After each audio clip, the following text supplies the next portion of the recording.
Hello, my name is Shelby Schulte. I'm a registered nurse. I work at Mercy Hospital Springfield in the cardiovascular surgical ICU.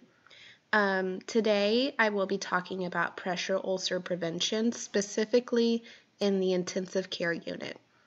I am currently finishing up my BSN at Southwest Baptist University Mercy College of Nursing, and we will get started on this presentation. To start out with, pressure ulcer prevention is important to me because working in the ICU, we have to turn our patients every 2 hours and do skin assessments daily. This is currently the standard of care for pressure ulcer prevention. However, it seems to not be an efficient way, and protocols need to be put in place. As we all know, skin is the first layer of the defense for infection. Without skin, we are opening the portal for infection into our body. Our skin is protecting our insides from the outside world, and pressure ulcers are preventing healthy skin from staying on a patient. In one article, it said pressure ulcers are a significant clinical and economic issue affecting both patients and the healthcare system. Many pressure ulcer injuries in hospitals are facility acquired and are largely preventable. To put it in perspective, each year about 60,000 patients die as a direct result of pressure ulcers. Not only this, but the costs are astronomical. One pressure ulcer prevention management and treatment can cost anywhere from $40,000 up to $100,000. And it is said, according to the Agency for Healthcare Research and Quality, pressure ulcers cost the U.S. healthcare system an estimated $9.1 to $11.6 billion additionally. In addition to this, treatment-related costs, pressure ulcers also result in litigation, government penalties, and impact hospital performance metrics. So, my PICO statement today states, for all patients in the critical care unit, does a pressure ulcer prevention protocol compared to this turning patients every 2 hours, which is the standard of care now, reduce the number of pressure ulcers obtained over a 3-month period? So for my database research, I searched on the CIN-AHL Complete database. I used terms and Boolean phrases such as pressure ulcer prevention and critical care and protocol. This yielded 39 search results.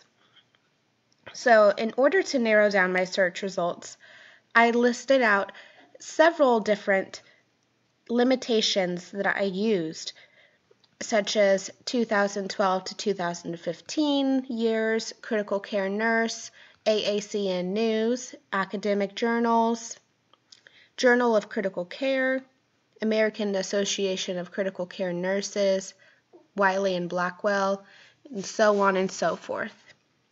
This ultimately narrowed down my results to 14 results, and from there I was able to accurately research what I needed to in a limited amount that was very fine-tuned to my topic. I chose these criteria for inclusion because they were credible sources. The AACN is a national association that regularly supplies critical care nursing with up-to-date information and evidence-based practice. These other inclusion criteria were chosen due to the fact that they were relatable to my topic. I went back to 2002 because most data has been collected within that time frame, and I went all the way up into 2015. So out of those 14 articles that I found, there were similarities in my findings. I narrowed it down to 5 articles that I evaluated, and all articles that I evaluated they were all patients in the intensive care unit setting. This was my specific population that I wanted to focus on. Inclusion criteria for all articles were patients evaluated after 48 hours of admission. So if a patient was admitted with a pressure ulcer injury, they were excluded from my findings in my articles. As well, all patients were over the age of 18. They were all evaluated in adult critical care settings. All articles, with the exception of one article, showed a decrease in pressure ulcer incidence rate because of the implementation intervention that they chose to use. All findings were acquired using the biophysiological data collection method. A biophysiological data collection method is a method of data collection that necessitates the use of specialized equipment to establish the physical and/or biological condition of the subjects. This is according to Boswell and Cannon text, Introduction to Nursing Research. This type of data collection process is frequently used with experimental and quasi-experimental research designs. All of my articles chosen were quasi-experimental research. All studies were conducted using a control group and an intervention group with random sampling for participants. There were, although, inconsistencies with my findings. For example, not all studies evaluated the same prevention process. There were 3 that implemented a prevention protocol and 2 that implemented a positioning device. Also, they were not conducted in the same geographical location. 2 studies were conducted in Australia, while 3 were conducted in the United States. There were only 1 study that did not show a decrease in pressure ulcer prevention rate, and this was the one that showed the difference between using an overlay mattress, air mattress. Also, not all studies evaluated pressure ulcer prevention injuries using the same score types. There were 3 studies that evaluated using sequential organ failure assessment score and pressure ulcer staging, while 2 evaluated only using the Braden score. Also, gaps and limitations in my finding included the lack of relatable and comparable studies. Many studies showed that further research is needed to better understand implementation mechanisms and the role of context in intervention success and failure. Many of these studies have not had like studies to compare it to, so it is needed in order to implement this protocol worldwide. There also needs to be more participating hospital wards in order to have a better sampling size. This study is very costly, so there was a lack of cost for evidence-based interventions in a few studies that I found. There were also an unexpected discharge of patients during the study, as well as lack of data on pressure injury risk assessment scores for the intervention group. And overall, the number of participants in my groups in the articles ranged anywhere from 100 participants to 800 participants. So that is a very large and diverse number for an implementation of the pressure ulcer prevention protocol in order to get an accurate study.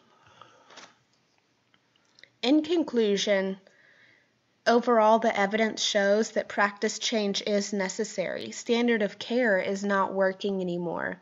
There needs to be more of a prevention protocol, such as nutrition, as well as turning, which is proven to be important to turn every 2 hours. However, standard of care currently is that a skin assessment needs to be done daily. However, in many of these articles, they were doing it anywhere from 8 hours to 12 hours around the clock. One article stated The change improves patient recovery, decreases costs, and shortens the length of stay. Overall, it benefits the patient, the public, the healthcare system, and the nursing staff. I did find a clinical practice guideline. It was from the American College of Physicians. It was titled The Risk Assessment and Prevention of Pressure Ulcers, a Clinical Practice Guideline from the American College of Physicians.